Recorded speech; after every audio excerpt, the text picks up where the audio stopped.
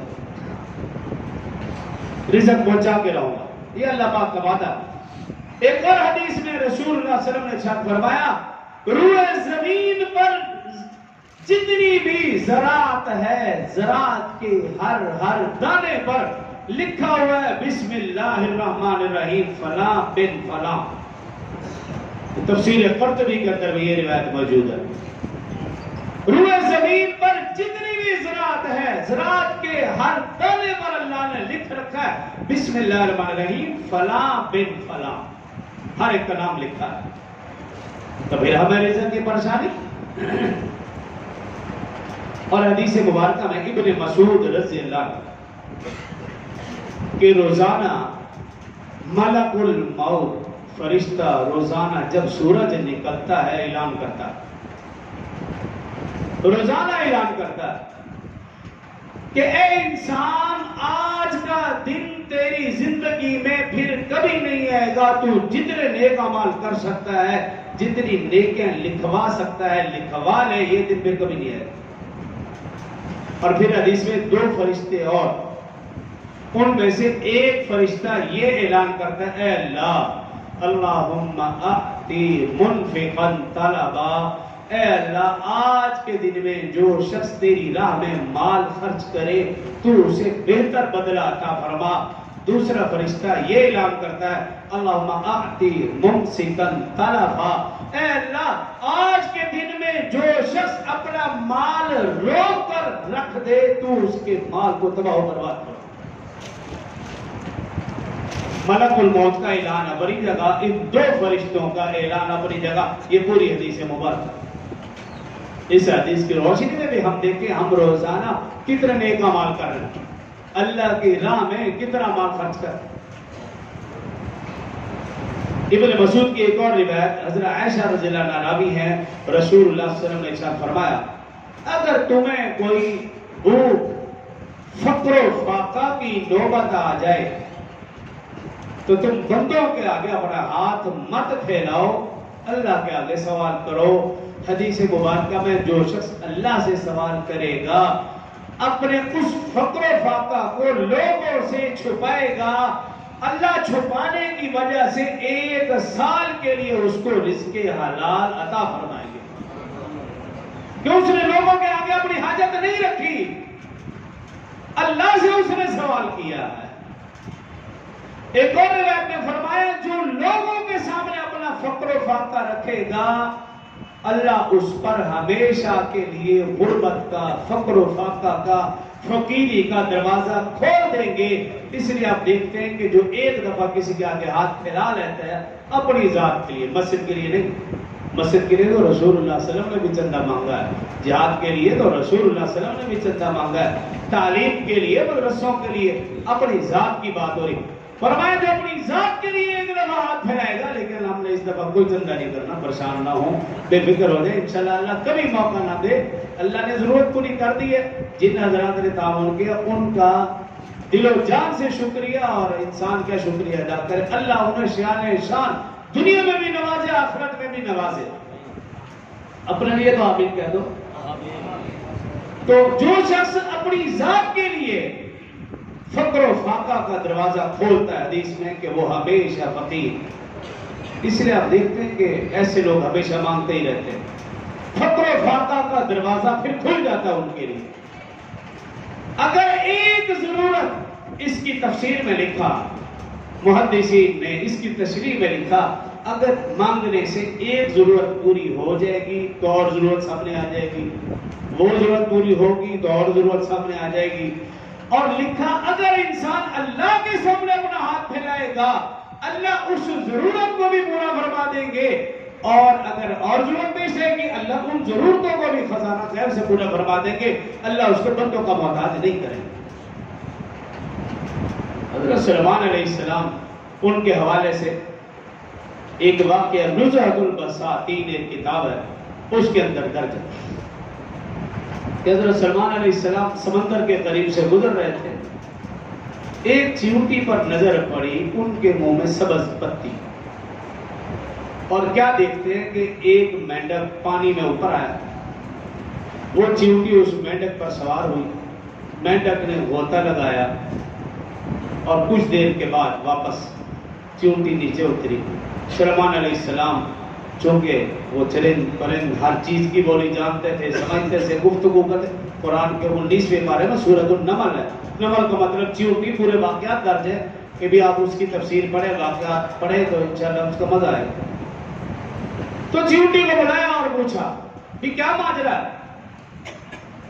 چیونٹی نے کہا یا نبی اللہ، یہ فرشتہ ہے، اس نے مینڈک کی صورت اختیار کی، میں اس کی پیٹھ پر سوار ہوئی، سمندر میں گئے، ایک بھاری پتھر ہے، وہ پتھر کھلتا ہے، اس کے اندر ایک کیڑا ہے، اس کیڑے کے منہ میں وہ سبز پتی دینے کی اللہ نے روزانہ دن میں 2 دفعہ میری اور اس فرشتے کی ڈیوٹی لگا رکھی ہے، روزانہ ہم اسے رزق پہنچاتے ہیں، اور اس سے اگلی بات سننے کے قابل ہے۔ اس چیونٹی نے عرض کی یا نبی اللہ، وہ کیڑا روزانہ ایک بات کرتا ہے، ایک تو یہ کہ وہ اللہ کا شکر ادا کرتا ہے، یا اللہ تو نے مجھے پیدا کیا اور اس پتھر کے اندر سکونت دی اور مجھے رزق پہنچایا، اور اگلی بات جو وہ کیڑا کرتا ہے، چیونٹی حضرت سلیمان علیہ السلام کرے، نزہۃ البساطین کے اندر یہ بات درج ہے، اس چیونٹی نے کہا کہ وہ کیڑا کہتا ہے اے اللہ، جس طرح تو نے مجھے رزق کے معاملے میں اس سمندر کی گہرائی میں فراموش نہیں کیا، اے اللہ تو امت محمدیہ کو بھی رزق کے معاملے میں کبھی فراموش نہ کرنا۔ تب سلیمان علیہ السلام کا دور اس امت کے لیے دعا کی جا رہی، لیکن یہ امت رزق کے معاملے میں پریشان ہے۔ حضرت انس رضی اللہ عنہ فرماتے میں رسول اللہ صلی اللہ علیہ وسلم کے ساتھ تھا، ایک اندھا پرندہ اس کے اوپر نظر پڑی، وہ درخت پر بیٹھا، اس اندھے پرندے نے درخت پہ چونچ ماری۔ رسول اللہ صلی اللہ علیہ وسلم نے کہا جانتے ہو کیا کر؟ میں نے کہا اللہ اور اس کے رسول بہتر جانتے ہیں۔ رسول اللہ صلی اللہ علیہ وسلم نے ارشاد فرمایا یہ پرندہ کہہ رہا ہے اے اللہ آپ عادل ہیں، آپ نے مجھے بہنائی سے محروم کیا ہے، مجھے بھوک لگی ہے۔ اسی دوران اس پرندے نے منہ کھولا، ایک ٹڈی اس کے منہ میں، پھر اس نے چونچ ماری۔ پھر رسول اللہ صلی اللہ علیہ وسلم نے پوچھا انس جانتے ہو کیا کہہ رہا ہے؟ عرض کہ اللہ اور اس کے رسول بہتر جانتے ہیں۔ رسول اللہ صلی اللہ علیہ وسلم نے ارشاد فرمایا یہ پرندہ کہہ رہا ہے کہ جو شخص اللہ کی ذات پر کامل یقین بھروسہ کرتا ہے اللہ اسے کافی ہو جاتا ہے۔ یہ چرند پرند یہ ہمارے لیے، یہ واقعات، یہ مثالیں یہ ہمارے لیے، لیکن آج کا انسان رزق کے حوالے سے ایسا پریشان کہ شیطان بھی تنگ رہ جائے، در در پہ جھک گیا، کوئی دربار ایسا نہیں چھوڑا جہاں ماتھا نہ ٹیکا ہو۔ حالانکہ ان انبیاء اکرام، صحابہ اکرام، اہل بیت اعظام، اولیاء اکرام نے مانگا تو صرف ایک اللہ سے مانگا، کسی اور سے نہیں۔ حضرت علی حجویری رحمہ اللہ نے اپنی کتاب کشف المحجوب کے اندر لکھا ہے کہ اپنے مریدین کو نصیحت کرتے ہوئے لکھا ہے جب بھی تم مانگو اللہ سے مانگنا، اللہ کے غیر سے کبھی نہ مانگنا۔ لیکن آج کا مسلمان اور ان کا نام لیوا ان کے دربار پہ جھک کے انہی سے مانگ رہا ہے۔ اس لیے کہا جاتا ہے مانگ اس ذات سے جو کسی کے محتاج نہیں، جو خود اللہ کے محتاج ہے وہ ہمیں کیا دیں گے؟ ہم خود اللہ سے مانگے، براہ راست مانگے۔ ہاں وَابْتَغُوا إِلَيْهِ الْوَسِيلَةَ، یہ قرآن پاک کی آیت ہے، نیک لوگوں کا واسطہ دیا جا سکتا ہے۔ یا اللہ تو میرے والدین کے صدقے ہمیں عطا فرما، آپ سلم کے صدقے عطا فرما، نیک لوگوں کے صدقے، یہ تو کہنا ٹھیک ہے، لیکن یہ کہنا داتا منڈا دے، داتا کوڑی دے، رزق دے، مجھے کاروبار دے، یہ جو ہمارے ماحول معاشرے میں ہو رہا ہے، اور 2 دن بعد آپ دیکھیں گے پھر کیا کچھ لوگ کر رہے ہیں۔ ان عظیم ہستیوں کی قبروں کے ساتھ جو آج کا مسلمان حشر نشر کر رہا ہے، شیطان بھی پریشانی ہے، کیسا مسلمان ہے؟ اولیاء اللہ کی قبر میں یہ مسلمان ڈھول بجا کر دھمال کر رہا ہے۔ ہاں میرے اور آپ کے پیارے کسی میرے اور آپ کی والدین یا کسی بزرگ کی قبر کے اوپر کوئی ڈھول بجائے، کوئی دھمال ڈالے، ہم اس کے ساتھ جو سلوک کریں گے اچھی طرح جانتے ہیں۔ ہم اللہ رسول کے حکموں کے پابند ہیں، اور صحابہ اکرام، اہل بیت اعظام، اولیاء اکرام کی زندگیاں گواہ ہیں، انہوں نے ایک کام بھی ایسا نہیں کیا جو قرآن و سنت کے منافی ہو۔ حضرت علی اجویری کی کتاب میرے پاس پڑھی ہوئی ہے، جس شخص نے پڑھنا ہو میں اس کو دینے کے لیے تیار ہوں، وہ پڑھ لے۔ جو کچھ ہو رہا ہے ایسا کچھ بھی اس کتاب میں درج نہیں ہے، بلکہ ان ساری چیزوں کی منافی ہے، لیکن ایسا وہ شخص کرتا ہے جس کو اللہ کی ذات پر کامل یقین اور بھروسہ نہ ہو۔ جس کو اللہ کی ذات پر کامل یقین اور بھروسہ ہے، وہ صرف اللہ کے در کے سامنے جھکے گا، وہ در در پہ نہیں جھکے گا، اور جو در در پہ جھکے گا اللہ اسے ذلیل و رسوا کر دے گا، لیکن اس کی ضرورت اور حاجت زندگی میں کبھی بھی پوری نہ ہوگی۔ جو کہا سنا مجھے اور آپ پر عمل کرنے کی توفیق۔